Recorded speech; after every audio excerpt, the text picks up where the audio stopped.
Okay guys, this is October? It's been, wow, it's been since June, roughly, yeah, 4 months. This is 4 months now. It's at 9,734 miles. And I just came back from a long drive. And right now my oil is at 58%. I'm planning to probably bring her in for oil change and tire rotation. That's part of the included package for the GM cars. The two-time maintenance. They basically just change the oil and rotate tires and do a general checkup and stuff. I just need them to take a look at my front driver's side strut. It seems like it's making a little bit of noise at at 4 months at 9,700 miles. But at the same time, I know there's gonna be people saying about this, but the oil is at 58%. But at the same time, I usually change my oil on new cars at about 1,000 to 2,000 miles, just to get rid of any shavings or metal shavings and stuff. That's how I've been doing for all my cars. But at the same time, it's like, even if I'd rather use my benefit, and change out the oil. It's already been 9,700 miles. 50% of these miles, like roughly 4,500 of these miles or more, has been using the ICE, using the gas engine. As you can see, we're at stop, of course. My total MPG for the past 810 miles is 37.1 miles per gallon. Over to 2,030 through 2,055 miles, I've been getting about 78 MPG.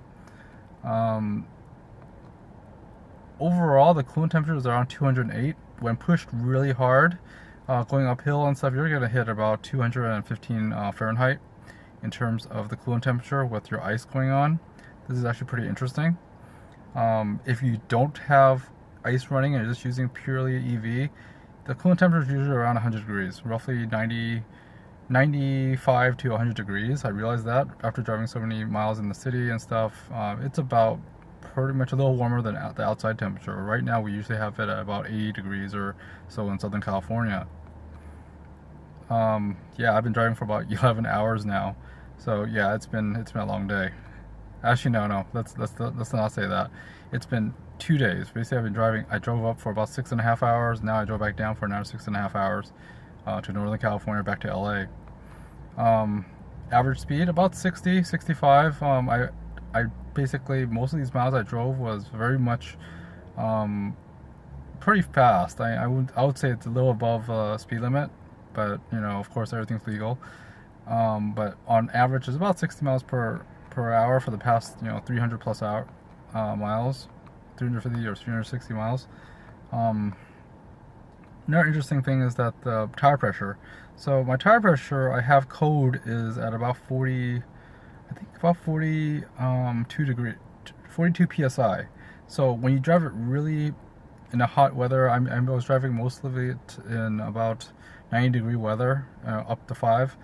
And at most it was about 47 psi, at super hot times and stuff. But since it was cooling down, it gains at about 5 psi at super hot temperatures, and driving it, when the tires are hot. On the energy side, basically, let's see, yeah, driving is 100%.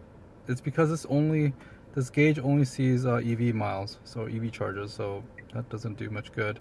My 740 total mile MPG right now is 34.1, because that's mostly ice. When I drive these long distances on the weekends, I basically use hold mode on the majority of it, and then or actually, to be honest, I usually use hold mode or mountain mode. Usually mountain mode, so I could keep about 9 miles to the charge. So when I'm in the city, I basically use the EV. When I'm going for stop and go traffic, I just use the 9-mile EV, and it works great. But overall, I don't drive the speed limit very well for the highway, so that's why it went to 34 MPG. But lifetime is 62.6. I don't know if it actually has anything on.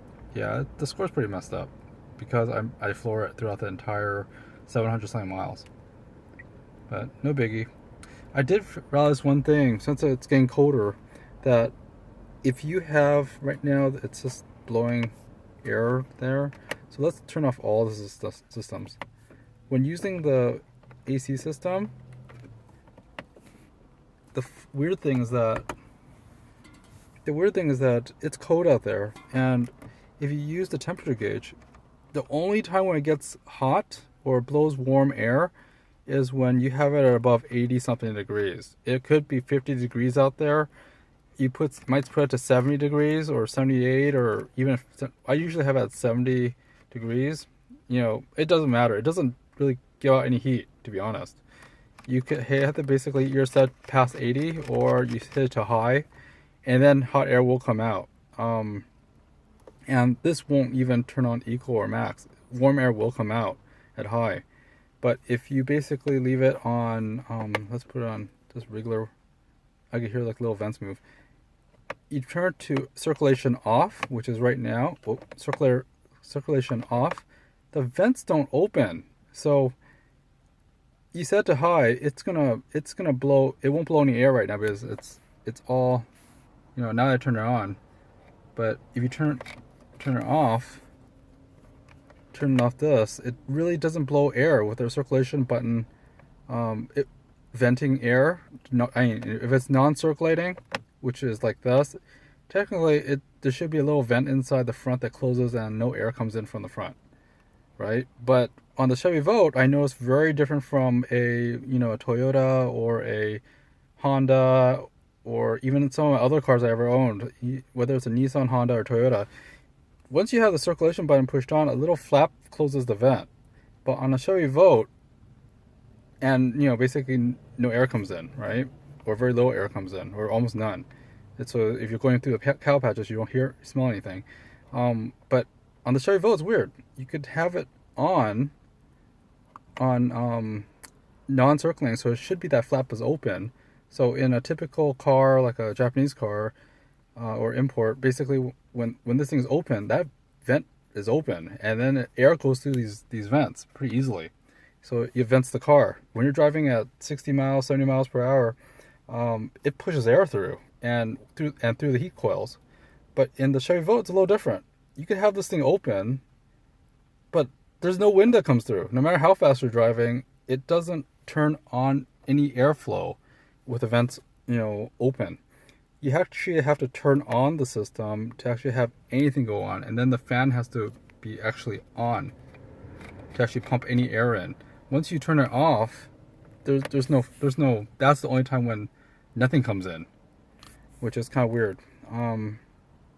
I've also noticed, since it's starting to rain, it does sound really good when it rains. You can't really hear.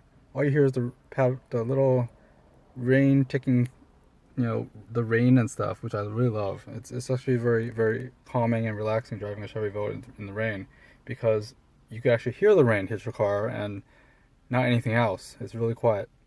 In terms of the ICE performance, in other words, in terms of the engine performance, I realized that no matter how hard I drive it, whether it's in mountain mode or normal mode or hold mode, it's pretty muffled, which is good. And I found out that this gauge over here, it's turned on. This gauge right here, this is the kilowatt usage gauge, right?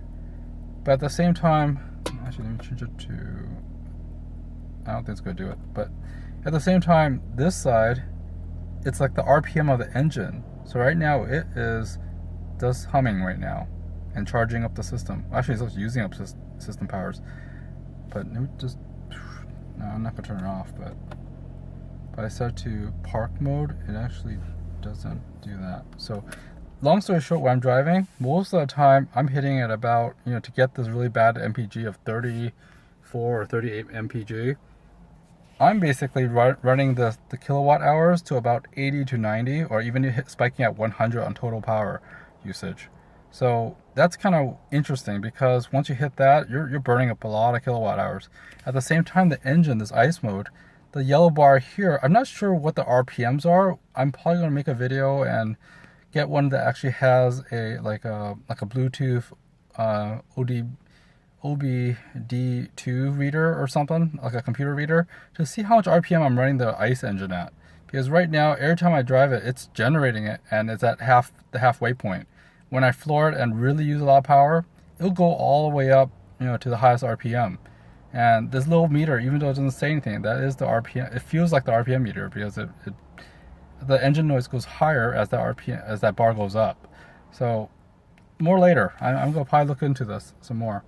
But overall, this is like the 4-month 9,734 mile review. The only issue, this car's been great, but the only issue has been the primary issue has been just a not clinking noise, but a strut spring noise on my driver's side, and that's the main